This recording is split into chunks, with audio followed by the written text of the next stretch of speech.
Hi, my name is Tayla, and I would really like to thank you for this opportunity to respond to this interview today. So I'll start off with the first question, which is to describe my pedagogical philosophy about how students learn and thus how assessment should be, or the experience should be designed and delivered to students. Firstly, I believe that all students are motivated by different things. They all have different values and backgrounds and reasons for studying, and therefore it's really hard to go with a one-way-fits-all approach. I think it's very important then to adapt your teaching principles and processes to try and cater to everyone's environment. What I mean by this is, yes, you can have a slide pack, which you should have to facilitate your teaching, but you should also have different means throughout your course, or even class. Perhaps you have a handout for people who like a tangible item that they want to read a document as you're teaching, or you could have a Mentimeter quiz while you're going, or a Kahoot or something just to break it up and make it a bit more fun for some students. I think it's very important to make sure you've got multiple modes of learning in one class, because everyone is going to respond differently to different types. On the same vein, I also think it's really important to make engaging slides. I see so often a plain white slide with black text on it and that's it. You're not going to engage a student if that's all you've got on your slide. Make it a bit different. Obviously don't overwhelm people, but have something that's creative and engaging and really draws your attention to the slides. The other thing that I think is really important then is how you actually then design your assessments based on your course and your curriculum.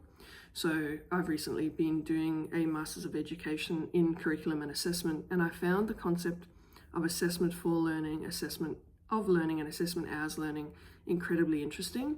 So it really focuses then on the types of assessment that you are doing and the outcomes that you're trying to gain.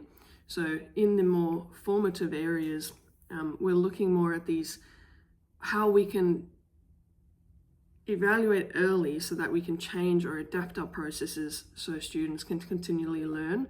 So formative allows you to see whether a student's struggling with a certain concept or whatever's going on, but it gives you that feedback earlier on in a course to adapt. The other one is looking at allowing students to reflect on their own processes. So giving them an opportunity to perhaps have a class presentation or a class case study or something that's group, but also forces them to reflect on their own learning, but also that of others. And then finally, it's obviously the important one of a summative assessment, where we can actually evaluate their outcomes of a course against standards, rules, procedures, regulations, just to make sure that we're meeting graduate outcomes and so forth. I'll move on to the last question now, which talks about describe how technological innovations influence my teaching. What I would like to say here is obviously there's the rise of AI, artificial intelligence. Everyone is talking about it these days, but I also don't think we should stop students from using it. Excuse me. I think we need to include it in our teaching in a responsible way.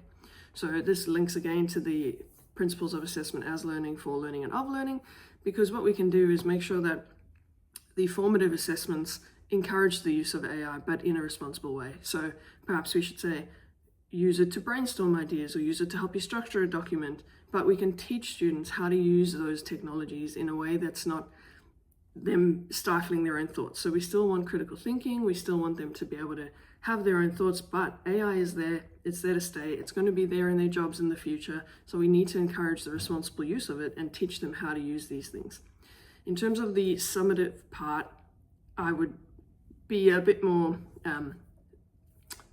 I've lost my word, but I wouldn't encourage it as much. It depends on how you've structured the assessment, but that's then where you are assessing against the outcomes of your course. So that's one thing, AI in use of school learning, but academic learning, should I say.